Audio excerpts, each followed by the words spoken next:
بسم اللہ الرحمن الرحیم۔ السلام علیکم۔ یہ پارٹ 2 ہے۔ کتاب میں اداس رہتا ہوں شام کا، مصنف مدیحہ تبسم، آواز فاطمہ شفیق۔ پیشکش: بک شیئر پاکستان آڈیو لائبریری۔ دیگر معلومات اور کتابوں کے لیے آپ رابطہ کر سکتے ہیں واٹس ایپ نمبر 0333249537 یا پھر 0300291960 پہ محمد اذن لطیف سے۔ یہ ناول 40 صفحات پر مشتمل ہے۔ تو آئیے سنتے ہیں پارٹ 2 صفحہ نمبر 6 سے۔ اس دن کے بعد رواحہ نے پوری کوشش کی تھی کہ علیشہ سے کم سامنا ہو، اور اپنی اس کوشش میں وہ خاصا کامیاب بھی رہا تھا۔ آج چونکہ سنڈے تھا اور چھٹی تھی، بڑے پاپا بھی گھر ہی میں موجود تھے۔ سنڈے والے دن وہ چاروں بیٹھ کے خوب گپ شپ لگایا کرتے تھے۔ وہ لاؤنج میں آیا تو بڑے پاپا، ماما اور نور کے ساتھ ساتھ علیشہ بھی وہیں موجود تھی، اور حسب عادت خاصا چمک رہی تھی۔ بڑے پاپا کی ان باتوں پر محفوظ ہوتے کہکے لگا رہے تھے۔ اس کا حلق تک کڑوا ہو گیا تھا۔ جی تو چاہا یہیں سے واپس پلٹ جائے، مگر بڑے پاپا نے نہ صرف اسے دیکھ ہی چکے تھے بلکہ انہوں نے آواز بھی دے ڈالی تھی۔ دیکھیں نا انکل، میں یہاں سیر و تفریح کرنے آئی ہوں، نہ کہ لوگوں کی سڑی بسی شکلیں دیکھنے کے لیے، اور ابھی تک میں نے کراچی کا ایک پکنک اسپاٹ بھی نہیں دیکھا۔ وہ جو ہی صوفے پہ قاسم انکل کے برابر آ کے بیٹھا، علیشہ کی رگ شرارت بھڑک اٹھی۔ سڑی بسی شکلیں سے اس کی مراد کون تھا، اور کوئی سمجھنے یا نہ سمجھے، رواحہ بخوبی سمجھ گیا تھا۔ اسی لیے جلبلا کے پہلو بدل ڈالا۔ بھئی یہ تو بہت بڑی زیادتی ہے ہماری بیٹی کے ساتھ۔ چلو ایسا کرتے ہیں، آج ہی پروگرام بنا لیتے ہیں، اسی بہانے ہماری بھی آؤٹنگ ہو جائے گی۔ کیا خیال ہے تہمینہ؟ آخر میں انہوں نے بیوی سے رائے دی۔ بہت اچھا ہے، میں تو خود سوچ رہی تھی کہ رواحہ سے کہوں کسی دن چھٹی کر کے علیشہ کو گھمانے پھرانے ہی لے جاتے ہیں۔ تہمینہ نے فوراً تائید کی، اور پھر تھوڑی دیر بعد ہی ان کی گاڑی کلفٹن کے لیے رواں تھی۔ تم شروع ہی سے ایسے ہو یا صرف میرے ساتھ ہی ایسا برتاؤ کرتے ہو؟ ساحل کی ٹھنڈی نرم ریت پر چلتے ہوئے وہ کب اس کے ہم قدم ہوئی، اسے خود خبر نہ ہوئی۔ کیا مطلب؟ کیسا ہوں میں؟ کیا میرے سر پہ سینگ لگے ہوئے ہیں؟ وہ تنگ آ کر بولا۔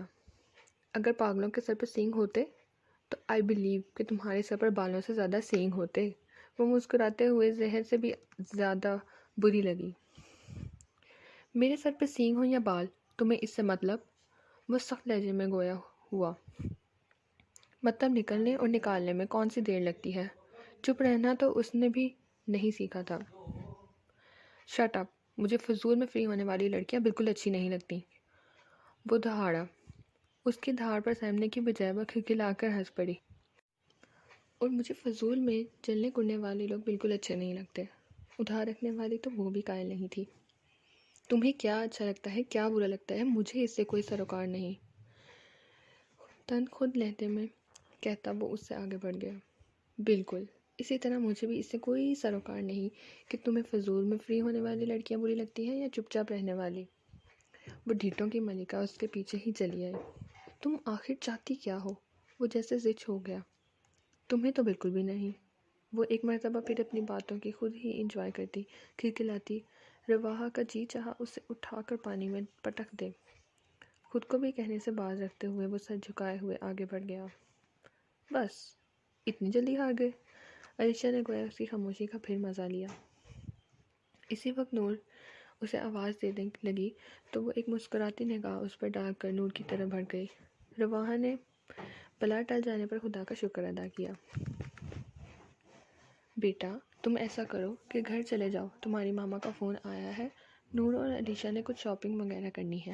رواحہ جو قاسم کے آفس کسی کام سے آیا تھا، ان کی بات پر بدک کے انہیں دیکھنے لگا۔ لیکن بڑے پاپا ابھی تو آفس میں بہت کام ہے، میں ڈرائیور کو بھیج دیتا ہوں۔ ساجد بخوبی یہاں کے ہر بازار سے واقف ہے۔ علیشہ کا تو نام سنتے ہی اس کے سر میں درد ہونے لگتا تھا۔ بیٹا تمہاری ماما نے بطور خاص تمہارا نام لیا ہے اور ابھی آنے کی تاکید کی ہے، لہٰذا تم جاؤ، میں شکیل سے کہہ دیتا ہوں چند ایک ضروری کام وہ نپٹا دے گا، باقی تم صبح آ کے دیکھ لینا۔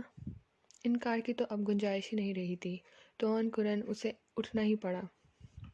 لاؤنج میں قدم رکھتے ہی اس کا دماغ بھگ سے اڑ گیا۔ اس کی پسندیدہ کتابوں کا ڈھیر بڑی بے ترتیبی سے سینٹرل ٹیبل پر لڑک رہا تھا۔ کوئی کتاب الٹی دھری تھی تو کوئی سیدھی، کسی کے پیج کو بری طرح فولڈ کیا گیا تو کسی کے ٹائٹل کا حشر نشر ہوا تھا۔ اسے اپنی کتابیں اس قدر عزیز تھیں کہ وہ اپنے علاوہ کسی کو چھونے تک نہیں دیتا تھا، اور محترمہ علیشہ بڑی شان سے صوفے پر ٹانگ پہ ٹانگ چڑھائے مطالعے میں مصروف تھیں۔ کس کی اجازت سے تم نے یہ کتابیں لی ہیں؟ وہ اس کے سر پر کھڑا پوچھ رہا تھا۔ علیشہ نے چونک کر سر اٹھایا اور اس کے غسیلے چہرے پر ایک نظر ڈال کر مسکرائی۔ اس میں اجازت والی کون سی بات ہے؟ میں نے کون سا ان کتابوں کو ساتھ لے جانا ہے؟ پڑھ کے واپس کر دوں گی، وہ اپنے ازلی پرواہ انداز میں بولی۔ پڑھنے کے لیے بھی مالک کی اجازت درکار ہوتی ہے۔ میرے سے یہ چونچلے نہیں ہوتے، جب پڑھ لوں گی تو ایز اٹ از واپس رکھاؤں گی۔ ہاتھ میں پکڑی کتاب کو بند کر کے میز پر رکھتے ہوئے وہ بھویں اچکا کے بولی، جبکہ اس کے ایز اٹ از کے الفاظ پر رواحہ خاصا دل ملایا تھا۔ انہیں چونچلے نہیں، ایٹیکیٹس اور مینرز کہتے ہیں۔ وہ الفاظ چبا چبا کے بولا۔ یہ سب فضولیت غیروں میں ہوتی ہیں، اپنوں میں نہیں۔ اس نے ایک مرتبہ پھر ناک پر سے مکھی اڑائی۔ تم سے تو بحث کرنا ہی فضول ہے۔ وہ غصے سے سر جھٹکاتا اپنے کمرے کی طرف چلا گیا، اور پھر باقی رہی سے ایک کسر اس نے شاپنگ میں پوری کر ڈالی۔ اسے اتنا تھکایا اور اتنا زج گیا کہ کئی بار رواحہ کا جی چاہا کاش وہ کوئی منتر پڑھ کر اسے یہیں کہیں کسی اسٹیچو میں تبدیل کر سکتا۔ یہ آخری شاپ ہے، جو بھی لینا ہے یہیں سے لے لو، ورنہ میں واپس جا رہا ہوں، بعد میں خود ہی کسی ٹیکسی پر آتی رہنا۔ بالآخر اس کا جواب دے ہی گیا تھا۔ اس کی دھمکی کا علیشہ پر تو متعلق اثر نہ ہوا تھا، البتہ نور ضرور متاثر ہو گئی تھی، اور پھر شاید نور نے ہی اس کی منت سماجت کی تھی جو وہ کچھ خریدنے پر آمادہ ہو رہی تھی۔ جب نہیں خریدا تھا تو کچھ بھی نہیں خریدا تھا، اور جب خریدنے پہ آئی تو پھر خریدتی ہی چلی گئی۔ اس نے یوں دھڑ دھڑ شاپنگ کرنے پہ رواحہ کو اچھی خاصی قوت ہوئی۔ کیا بات ہے، پریشان ہو گئے؟ اس کے قوت زرا انداز کو بھانپتے ہوئے وہ اس کے قریب چلی آئی۔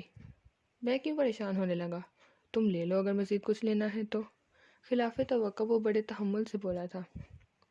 نہیں، مجھے تو اور کچھ نہیں لینا، مگر میں سوچ رہی تھی اگر تمہاری بیوی فضول خرچی پر نکلی تو تم کیا کرو گے؟ اس کی بات پہ رواحہ نے شرر بار نگاہوں سے گھورا تھا۔ میری بیوی فضول خرچ ہو یا قناعت پسند، تمہیں اس سے کوئی سروکار نہیں ہونا چاہیے۔ علیشہ کا وار کامیاب گیا تھا۔ وہ حسب عادت ترخ کے بولا تھا۔ بڑے پوزیسو لگتے ہو اس معاملے میں، ویسے کہیں کوئی پسند تو نہیں کر رکھی؟ وہ یوں رازدارانہ لہجے میں پوچھ رہی تھی جیسے ان کے درمیان بڑی دوستی ہو۔ فکر نہ کرو، تم تو ہرگز نہیں ہو۔ اس کا انداز سراسر تمسخرانہ تھا۔ اب کی دفعہ سلگنے کی باری علیشہ کی تھی۔ تم جیسا سڑیل انسان مجھے پسند کر بھی نہیں سکتا۔ ویسے for your kind information I am already engaged. بڑے کروفر سے کہتی وہ تن فن کرتی اس کے سامنے سے ہٹی تھی، اور رواحہ کو اپنے سر سے بوجھ ہٹتا ہوا محسوس ہوا، ورنہ جس طرح بڑی ماما اور نور اس کی واری صدقے جاتی تھی، رواحہ کو خدشہ تھا کہیں یہ عذاب مستقل ہی اس کے سر نہ تھوپ دیا جائے۔ رواحہ کا خیال تھا کہ اب وہ اس کے منہ نہیں لگے گی، مگر یہ اس کی خام خیالی ہی نکلی۔ وہ پہلے کی طرح اب بھی اسے سنانے کا کوئی موقع ہاتھ سے جانے نہیں دیتی تھی، اور پھر شاید رواحہ کی دعائیں رنگ لے آئی تھیں جو چند دن بعد ہی ہادی، جو کہ علیشہ کا بڑا بھائی تھا، اسے لینے آ گیا۔ ہادی سلجھی ہوئی شخصیت کا مالک تھا۔ رواحہ کو یقین ہی نہیں آتا تھا کہ علیشہ جیسی اوٹ پٹانگ لڑکی اس کی بہن ہے۔ البتہ ایک بات اس نے بطور خاص نوٹ کی تھی کہ دونوں بہن بھائی کی محبت دیدنی تھی۔ ان کے سب سے بڑے بھائی شیراز کی شادی تھی، ہادی اس لیے اسے لینے آیا تھا۔ آنٹی اب رواحہ کی بھی شادی کر دیں، اکیلا انسان یوں ہی سٹھیا جاتا ہے۔ جاتے جاتے وہ بھی اس پہ چوٹ لگانا نہیں بھولی تھی۔ میں اکیلا نہیں ہوں، اپنی فیملی کے ساتھ رہتا ہوں، وہ لفظ فیملی پہ زور دے کر بولا۔ دیکھ لیں آنٹی، اسے فیملی بنانے کا کتنا شوق ہے۔ وہ الفاظ کو اپنے مطلب کے معنی پہناتے ہوئے ہنسی تھی۔ تہمینہ بھی مسکرا دی، البتہ رواحہ کے اعصاب تن گئے۔ تمہیں تو میں کبھی بھول ہی نہیں سکتا رواحہ احمد، کیونکہ تمہیں میں نے بہت زیادہ تنگ کیا ہے، بہت ستایا ہے۔ اس کے چہرے کے اتار چڑھاؤ سے جی بھر کے محفوظ ہوتے ہوئے وہ بڑے مزے سے گویا ہوئی۔ لیکن میں تمہیں بالکل بھی یاد نہیں رکھنا چاہتا۔ وہ تب کے بولا۔ وہ زور سے ہنس پڑی۔ یہ تو وقت ہی بتائے گا کہ کون کس کو یاد رکھتا ہے۔ وہ آخر الوداعی نظر اس پر ڈال کر ہادی کی طرف بڑھ گئی جو تہمینہ سے الوداعی کلمات کہہ رہا تھا۔ کتنا سونا سونا سا لگ رہا ہے گھر، علیشا کے بغیر بڑی ہی زندہ دل بچی ہے۔ اگر اس کی بچپن ہی سے منگنی نہ ہوئی ہوتی تو میں ندت سے اپنے رواحہ کے لیے ہی مانگ لیتی۔ تہمینہ ان کے جانے کے بعد بڑی حسرت سے گویا ہوئی اور اس کے منگنی شدہ ہونے پر رواحہ نے بے ساختہ ہی خدا کا شکر ادا کیا تھا جس نے اسے بہت بڑے عذاب سے بچا لیا تھا۔ اور ابھی بھی علیشا کی آنکھوں میں اس کے لیے کوئی رنگ نہ تھا۔ شاید واقعی پچھلے واقعات اس کے ذہن سے محو ہو گئے تھے۔ اسے یہاں آئے ہوئے ہفتہ سے اوپر ہوا چلا تھا لیکن اس کے مزاج میں بالکل بھی تبدیلی نہیں آئی تھی۔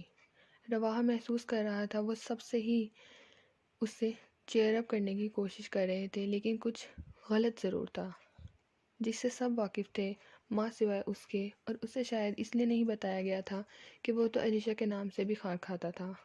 اس کی داستان کیسے سنتا؟ خود سے اس نے باتوں ہی باتوں میں بڑی ماما اور نور سے پوچھنے کی کوشش کی تو وہ دونوں ہی ٹال گئی۔ اب حقیقت حال تو صرف علیشا ہی بتا سکتی تھی اور وہ اس سے کیا کسی سے بھی زیادہ بات نہیں کرتی تھی۔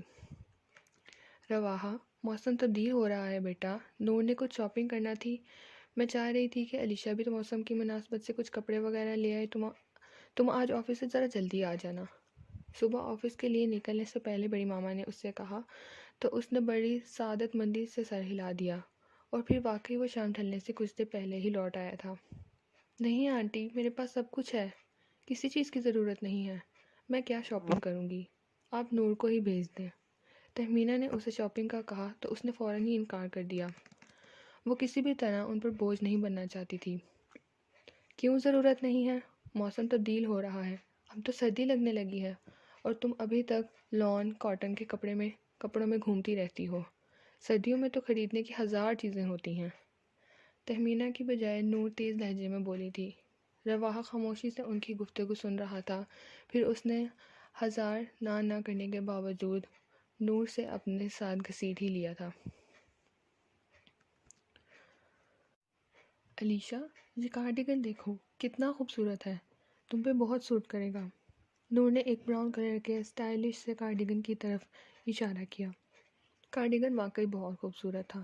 علیشا نے بھی پسندیدہ نظروں سے اسے دیکھا تھا، لیکن جیسے ہی اس کی نظر اس کی پرائس پہ پڑی اس نے خاموشی سے ہاتھ سے پرے کر دیا۔ 3-4 ہزار تو علیشا کے لیے معمولی سی رقم ہوا کرتی تھی۔ اتنی رقم کی چیزیں تو وہ عام استعمال کے لیے خرید لیا کرتی تھی، مگر آج 3200 کا کارڈیگن اس سے اچھا خاصا مہنگا لگ رہا تھا۔ ارے بی بی، تم جو خون پسینے سے کمائی گئی رقم یوں چٹکیوں میں اڑا دیتی ہو، کبھی خود کماؤ تو پتہ چلے، پھر تو ایک ایک پیسہ بھی سوچ سمجھ کر خرچ کرو گی، مگر یہ پیسہ تو تمہارے لیے حرام کا مال ہے، ہاتھ کی میل سمجھتی ہو۔ مال مفت، دل بے رحم۔ اس کی چنگھاڑتی ہوئی آواز اس کے کانوں میں گونجی تو وہ جیسے خود سے بھی نظریں ملانے کے قابل نہیں رہی۔ کیوں؟ کیا ہوا؟ پسند نہیں آیا؟ اسے آگے بڑھتا دیکھ کر نور نے متعجب ہو کر پوچھا۔ کچھ خاص نہیں، مدھم لہجے میں کہتی وہ یوں ہی اور چیزوں کی طرف متوجہ ہو گئی۔ رواحہ جو اس کے چہرے کے تاثرات نوٹ کر رہا تھا فوراً ہی وہ کارڈیگن خرید ڈالا۔ پھر جتنی بھی شاپنگ کی نور نے ہی کی، علیشا کے لیے سب کچھ اس نے ہی خریدا تھا، اگرچہ علیشا اس کے لیے کسی طور پر نہیں مان رہی تھی۔ تو تم مجھے بھی غیر سمجھتی ہو، تمہارے نزدیک میں بھی اس جاہل عورت کی طرح ہوں، میں تمہیں بات بات پہ تانے دوں گی، احسان جتلائے گی۔ اس کی ہر بات کے جواب میں انکار سن کر نور ٹرک کے بولی۔ یہ بات نہیں ہے نور، تم میرے لیے کیا ہو میں اسے الفاظ میں بیان نہیں کر سکتی۔ علیشا کی اس بات پر تڑپ کر اس کی طرف مڑی۔ لیکن زندگی کا برتاؤ میرے ساتھ کچھ یوں بدلا ہے کہ میں فی الحال خود کو بھی سمجھنے سے قاصر ہوں۔ اگر تمہیں میری بات کوئی بھی بری لگے تو آئی ایم سوری۔ اس کے ہاتھ تھام کر وہ نم پلکوں سمیت بولی۔ رواحہ جو کہ ان کے قریب کھڑا تھا بے اختیار اس کا جی چاہا کہ اس لڑکی کے سارے دکھ اپنے ہاتھوں سے اپنے کھاتے میں ڈال لے اور کوئی ایسی بات کر دے کہ یہ نم آنکھیں پہلے کی طرح کھلکھلا اٹھیں۔ کیسی سوری علیشا، میں ہی کچھ جذباتی ہو گئی تھی، سوری تو مجھے کہنا چاہیے۔ نور کے لہجے میں قدرے شرمساری کا تاثر تھا۔ چلو آؤ کچھ ماما کے لیے بھی خرید لیتے ہیں، ورنہ ماما کیا سوچیں گی، کیسی بیٹیاں ہیں، اپنی ہی شاپنگ کر کے واپس آ گئیں۔ ماں کا ذرا خیال نہیں ہے۔ اس کا دھیان بٹانے کی غرض سے نور اس کا ہاتھ پکڑتے ہوئے آگے کی طرف بڑھ گئی، جبکہ رواحہ ایک مرتبہ پھر مختلف سوچوں میں گھرا وہیں کھڑا رہا۔ اس کا دل علیشہ کے بارے میں اتنا پریشان کیوں رہتا تھا، اسے خود علم نہیں تھا۔ انکل، میں جاب کرنا چاہتی ہوں، آپ کی اجازت درکار ہے۔ صبح ناشتے کی ٹیبل پہ وہ سب بڑے خوشگوار موڈ میں ناشتہ کر رہے تھے جب علیشہ کی بات پر ایک لمحے کے لیے ڈائننگ روم میں سکوت چھا گیا۔ نور نے بھی حیران ہو کے اسے دیکھا تھا۔ ایسا کوئی ارادہ اس نے ظاہر تو نہیں کیا تھا۔ کیوں بیٹا، کوئی مسئلہ ہے یہاں؟ قاسم صاحب نے نہایت مشفقانہ لہجے میں دریافت کیا تھا۔ نہیں انکل، مسئلہ تو نہیں ہے، میں ویسے ہی گھر میں بیٹھی بور ہو جاتی ہوں، فارغ ہی ہوتی ہوں تو میں نے سوچا کہ کوئی جاب ہی کر لوں۔ وہ فوراً وضاحتی انداز میں بولی، اگر اپنا دھیان بٹانا چاہتی ہو تو پھر بہتر ہے کہ آگے پڑھائی شروع کر لو، جاب تو ویسے بھی ایک ٹینشن ہے، نیری خواری اور سر درد۔ آپ کی دفعہ تہمینہ نے کہا، لیکن آنٹی شاید میں فی الحال پڑھائی کو پوری توجہ نہ دے پاؤں، میں کہہ رہی تھی کہ اگر کوئی جاب وغیرہ کر لوں تو ایک اچھی مصروفیت مل جائے گی۔ اسٹڈی شروع کر کے وہ ان لوگوں پہ مزید کوئی بوجھ نہیں ڈالنا چاہتی تھی، بلکہ وہ تو یہ چاہ رہی تھی کہ اپنا خرچ بھی آپ اٹھائے اور کچھ رقم ماما کو بھی بھیج دیا کرے۔ خدا جانے وہ اپنا گزارا کس طرح کر رہی ہوں گی۔ قاسم صاحب نے پرسوچ انداز میں ہنکارا۔ تو بیٹا، آپ کی نظر میں کوئی جاب ہے؟ ان کا یہ سوال اس بات کی تصدیق کر رہا تھا کہ انہوں نے اس کی رائے سے اتفاق کر لیا ہے۔ پاپا، اس کی نظر میں جاب کہاں سے آ گئی؟ وہ سیکنڈ ٹائم تو کراچی آئی ہے، اور ویسے بھی ہم کسی پر اعتماد نہیں کر سکتے، یہ کام تو اب آپ کو ہی کرنا پڑے گا۔ اس کی بجائے نور نے صرف جواب دیا تھا، بلکہ یہ ذمہ داری بھی ان کے کندھوں پر ڈال دی تھی۔ علیشہ جس فیز سے گزر رہی تھی وہ سمجھ رہی تھی کہ وہ جاب کیوں کرنا چاہتی ہے، پھر وہ خود بھی یہی چاہتی تھی کہ علیشہ پہلے کی طرح زندگی کی طرف لوٹ آئے۔ وہ اسے اس کا اعتماد واپس دلانا چاہتی تھی، اور اس کے خیال میں اس معاملے میں جاب اس کی معاون ثابت ہوگی جب وہ مختلف لوگوں کو جان اور پرکھ سکے گی۔ بیٹا، یہ چیف ایگزیکٹو تو تمہارے سامنے بیٹھا ہے، اس سے پوچھو کہ تمہارے آفس میں کوئی ویکینسی ہے؟ انہوں نے رواحہ کی طرف اشارہ کرتے ہوئے کہا۔ یہ بھی ٹھیک ہے، اگر رواحہ کے آفس میں کوئی ویکینسی مل سکتی ہے تو ٹھیک ہے، ورنہ ویٹ کرو، جب کوئی سیٹ ہوگی تو رواحہ بلائے گا، میں بچی کو باہر بھیجنے کا رسک نہیں لے سکتا، تہمینہ اطمینان بھرے لہجے میں کہا۔ کیوں رواحہ، تمہارے آفس میں کوئی جگہ ہے؟ نور اب اس کی طرف متوجہ ہوئی، کیونکہ وہ جانتی تھی علیشہ خود تو براہ راست اس سے پوچھے گی نہیں۔ آپ کی کوالیفیکیشن کیا ہے؟ رواحہ نے براہ راست اسے مخاطب کر کے پوچھا۔ BCS، اس نے جواب دیا۔ کوئی شارٹ کورس، ڈپلومہ، کوئی تجربہ وغیرہ آپ کے پاس ہے؟ وہ خالص پروفیشنل لہجے میں پوچھ رہا تھا۔ نہیں، اس نے نفی میں سر ہلایا۔ اوکے، اس نے گہری سانس بھری، پھر قاسم صاحب کی طرف متوجہ ہوتے ہوئے بولا، مس شمس کی شادی ہونے والی ہے، وہ آج کل میں ریزائن دے رہی ہیں، تو ثاقب کو ایک کمپیوٹرسٹ کی ضرورت ہوگی۔ آئی تھنک کہ مس علیشہ کو پھر وہاں اپوائنٹ کر لیا جائے، ثاقب انہیں اسسٹ کرے گا۔ اوکے ٹھیک ہے، لیکن ایک بات یاد رکھنا، علیشہ میری بیٹی ہے، تم باقی ورکرز کی طرح نہ تو اس پر غصہ نکال سکتے ہو اور نہ ہی روب و دبدبا۔ انہوں نے علیشہ کے کندھے پر شفقت بھری جھپکی دیتے ہوئے ذرا سخت لہجے میں اسے دھمکایا۔ رولز تو رولز ہیں نا بڑے پاپا، اگر یہ رولز اینڈ ریگولیشنز کو فالو کریں گی تو کوئی بھی آفیسر انہیں کچھ نہیں کہہ سکے گا۔ اس نے ایک سنجیدہ نظر اس پر ڈالتے ہوئے کہا، جو سپاٹ چہرہ لیے چائے کے چھوٹے سپ لے رہی تھی۔ یہ تو مجھے پوری امید ہے کہ تمہیں میری بیٹی سے ایسی کوئی شکایت نہیں ملے گی، کیونکہ بیٹا، انہوں نے آخر میں تائید طلب نظروں سے اس کی جانب دیکھا۔ جی انشاءاللہ، وہ یوں ہی نظریں جھکائے ہوئے بولی تھی۔ چلیں بس کریں، آپ لوگ تو یہیں آفس کھول کر بیٹھ گئے ہیں۔ تہمینہ نے اکتاہٹ بھرے انداز میں ان دونوں کو ٹوکا تھا۔ شکر ہے یہاں آفس نہیں کھل سکتا، ورنہ آپ تو ہمیں کوئی کام نہ کرنے دیں۔ وہ مسکرائے اور نیپکن سے ہاتھ صاف کرتے ہوئے کھڑے ہو گئے۔ انہیں کھڑے ہوتا دیکھ کر تہمینہ ان کا بریف کیس لینے چلی گئیں۔ رواحہ بھی رسٹ واچ پہ نظر دوڑاتا کھڑا ہو گیا۔ نورات کے ناشتے کے برتن سمیٹنے لگ گئی تو علیشہ بھی اس کی ہیلپ کو کھڑی ہو گئی تھی۔ بہت امید رکھنا اور پھر بے آس ہونا بشر کو مار دیتا ہے، بہت حساس ہونا بھی۔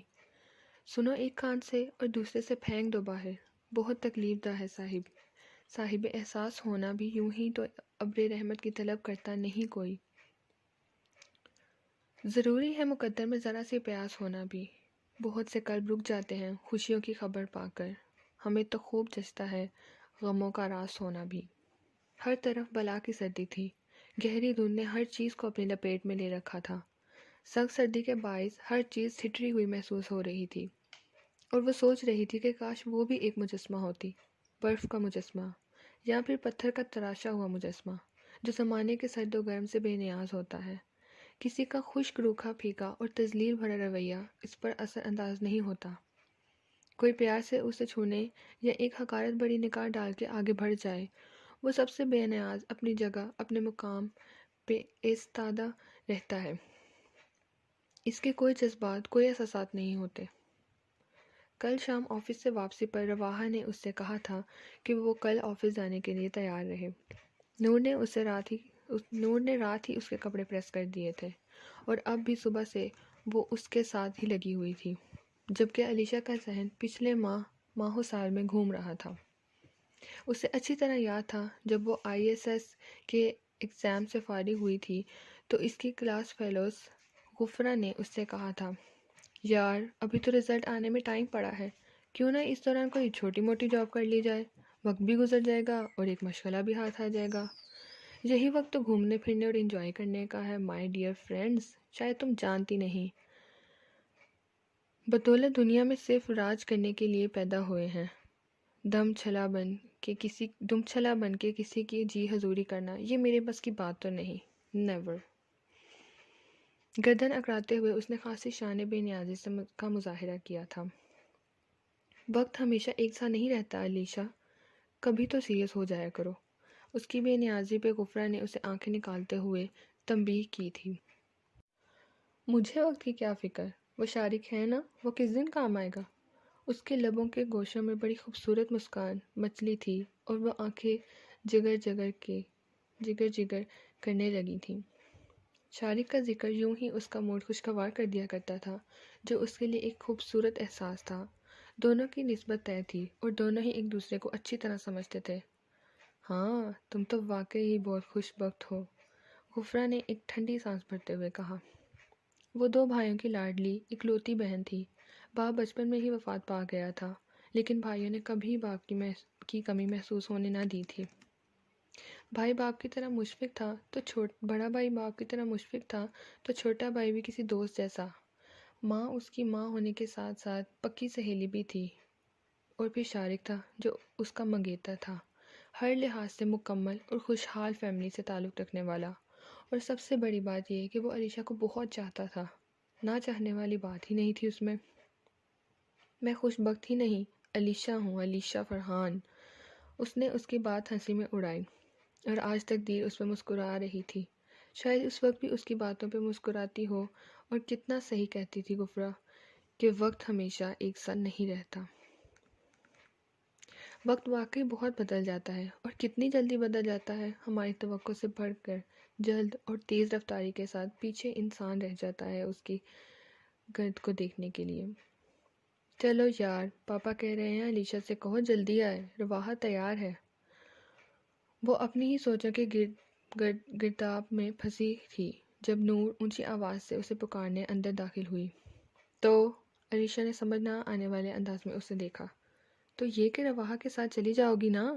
نور نے جیسے اس کی کن ذہنی پہ افسوس کیا۔ ان کو تکلیف ضرور دینی ہے، میں وین سے چلی جاؤں گی۔ وہ مستربانہ انداز میں ہونٹ کاٹتے ہوئے کھڑی ہو گئی۔ وہ اپنا بوجھ خود اٹھانے کے لیے تو یہ قدم اٹھا رہی تھی، اور یہاں بھی وہ لوگ اس پر احسان کرنے تلے ہوئے تھے۔ تم وین سے نہیں، رواحہ کے ساتھ جاؤ گی۔ اینڈ یو نو ماما اور پاپا کبھی اس پہ ایگری نہیں ہوں گے کہ بیکار ہماری فیملی میں لڑکیاں لوکل ٹرانسپورٹ پر ٹریول نہیں کرتی۔ نور کے حتمی لہجے نے اسے اچھی طرح یاد کروا دیا تھا کہ کم از کم یہ والی بات تو اس کی ہرگز نہیں مانی جائے گی۔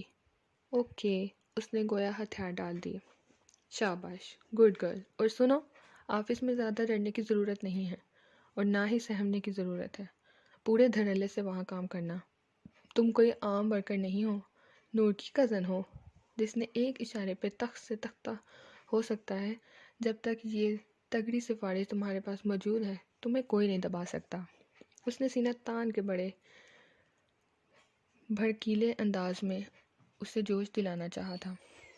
Thank you. وہ اس کا دل رکھنے کو ہلکے سے مسکرائی تو نور اس میں خوش ہو گئی، اور پھر وہ دونوں آگے پیچھے ڈائننگ روم میں داخل ہوئیں، جہاں سے ناشتے کے بعد اس نے رواحہ کے ساتھ اس کے آفس جانا تھا۔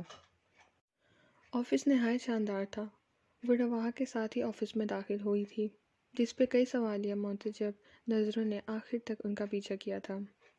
رواحہ خود اگر وقت کا پابند تھا تو اس کا سٹاف بھی اس بات کا خوب خیال رکھتا تھا، کیونکہ جس وقت وہ اس کے ہمراہ اندر داخل ہوئی تو ہر ممبر اپنی چیئر سنبھالے کام میں مگن نظر آیا، سوائے ایک ٹیبل کے جو خالی پڑی تھی اور سامنے دھرا کمپیوٹر بھی آف تھا۔ شاید یہی مس شمس کی سیٹ تھی جو مجھے ملنے والی ہے، اس نے دل میں قیاس کیا۔ کئی لڑکے لڑکیوں نے اسے سلام کیا تھا، جس کا شائستگی اور متانت سے جواب دیتے ہوئے وہ آفس کی طرف بڑھ گیا تھا۔ بیٹھیے۔ اندر داخل ہو کر اس نے اپنی ٹیبل کے سامنے والی چیئر پہ اشارہ کرتے ہوئے کہا اور خود بھی اپنی سیٹ سنبھال لی۔ بغیر کچھ کہے وہ خاموشی سے چیئر گھسیٹ کے بیٹھ گئی۔ جھکی ہوئی نگاہیں اپنے ہاتھوں پر مذکور کیے وہ ارد گرد سے قطعی بے نیاز اس کے سامنے بیٹھی تھی۔ وائٹ اور بلیک امتزاج کا بڑا سا اسکارف اچھے طریقے سے لپیٹے، بڑا سا دوپٹہ سلیقے سے کندھوں پہ پھیلائے اس کی شخصیت سنجیدہ اور کم گو ہونے کے ساتھ ساتھ قدر سوگواریت کی عکاسی بھی کر رہی تھی۔ چھوٹی سی ستوان ناک شدید سردی کے باعث سرخ ہو رہی تھی، لب یوں باہم ایک دوسرے میں پیوست تھے گویا صدیوں تک وہاں ہونے کا ارادہ نہ رکھتے ہوں۔ ثاقب صاحب، آپ ذرا اندر آئیے، انٹر کام اٹھاتے ہوئے اس نے کہا، اور اگلے ہی چند لمحوں کے بعد اس نے دروازے پہ دستک ہو رہی تھی۔ یس، کم ان۔ وہ دروازے سے کوئی فائل نکال رہا تھا۔ آؤ ثاقب، بیٹھو۔ Thank you sir. وہ علیشہ کے برابر والی چیئر گھسیٹ کے بیٹھ گیا۔ ثاقب، یہ مس علیشہ فرحان ہیں، آپ کی نئی کمپیوٹر اسسٹنٹ۔ اور مس علیشہ، یہ ثاقب سبحانی ہیں، ہمارے کمپیوٹر ڈائریکٹر۔ آج سے یہ آپ کو اسسٹ کریں گے۔ اس نے خالص پروفیشنل انداز میں دونوں کا ایک دوسرے سے تعارف کروایا۔ ثاقب نے نہایت شائستہ لہجے میں اسے سلام کیا تھا۔ ذرا پلکیں اٹھاتے ہوئے اس نے جواب دیا اور دوبارہ سے نگاہیں جھکا لی۔ اگرچہ مس علیشہ آج سے مس شمس کی سیٹ سنبھال رہی ہیں، لیکن چونکہ یہ ابھی ناتجربانہ کار ہیں، اس لیے ثاقب، پہلے تو آپ کو انہیں ان کا کام سمجھانا پڑے گا، پھر اسے چیک کرنے کے بعد فائنل ٹچ دینا ہوگا۔ اس لیے جب تک مس علیشہ اپنے ورک میں ایکسپرٹ نہیں ہو جاتی آپ کا برڈن بڑھ جائے گا۔ ایسے میں آپ چاہیں تو حسن کو اپنا معاون بنا سکتے ہیں، میں انہیں بریف کر دوں گا۔ وہ ثاقب سے مخاطب تھا۔ نو پرابلم سر، میں کور کر لوں گا، ثاقب نے کہا۔ اوکے، ویسے مجھے امید ہے کہ مس علیشہ جلد تمام کام کو سمجھ لیں گی، اس نے ایک علیشہ پہ نظر ڈالتے ہوئے کہا۔ جی انشاءاللہ، آہستگی سے سر ثبات میں ہلاتے ہوئے اس نے گویا اسے یقین دہانی کروائی تھی۔ ٹھیک ہے ثاقب، آپ پھر آج ہی سے سٹارٹ کر لیں، اس نے ثاقب سے کہا، پھر اس کی طرف متوجہ ہوتے ہوئے بولا، آپ یہاں ایزی ہو کر کام کر سکتی ہیں مس علیشہ، اور اگر آپ کو کسی بھی قسم کی کوئی بھی پرابلم ہو، کسی آفیسر، کسی ورکر سے کوئی شکایت ہو تو آپ بلا جھجک مجھ سے بات کر سکتی ہیں۔ جی، اس نے ایک دفعہ پھر سراسبات میں ہلا کر فقط جی کہنے پہ اکتفا کیا تھا۔ اوکے، اب آپ دونوں کام شروع کر سکتے ہیں۔ اس نے اپنے سامنے پڑی فائل کھول لی، گویا ان دونوں کے وہاں سے جانے کا واضح اشارہ تھا۔ تھینک یو سر، آئیے مس علیشہ۔ وہ کھڑا ہوا تو علیشہ بھی ساتھ کھڑی ہو گئی اور اس کے ہمراہ آفس سے نکل آئی۔ ثاقب نے پہلے سب سے پہلے اس کا تعارف کروایا تھا اور پھر وہ خالی سیٹ جو مس شمس کی تھی اس کے پاس سے لے آیا۔ علیشا کا قیاس ٹھیک نکلا تھا، یہی سیٹ اسے ملی تھی۔ آپ کی کوالیفیکیشن کیا ہے تاکہ میں اسی لیول سے کام کا آغاز کر سکوں؟ اس کی ٹیبل کے دائیں طرف رکھی چیئر پر بیٹھتے ہوئے اس نے دریافت کیا۔ بی سی ایس، وہ اسی سنجیدگی سے بولی۔ گڈ، آفس میں آپ جلد سیکھ لیں گی۔ ویسے آپ کو ٹائپنگ تو آتی ہوگی؟ وہ بڑے نرم دوستانہ انداز میں پوچھ رہا تھا۔ جی، اس نے ثبات میں سر ہلایا۔ اوکے، میں آپ کو ٹائپ رائٹر اور ایک لیٹر بھجوا رہا ہوں، آپ اسے ٹائپ کر کے مجھے دکھائیں، وہ کہتے ہوئے اٹھ گیا۔ صفحہ نمبر 19 کا پارٹ دوئم اختتام پذیر ہوتا ہے۔ ناول میں اداس رہتا ہوں شام کا بقیہ حصہ پارٹ 3 پہ سماعت فرمائیے۔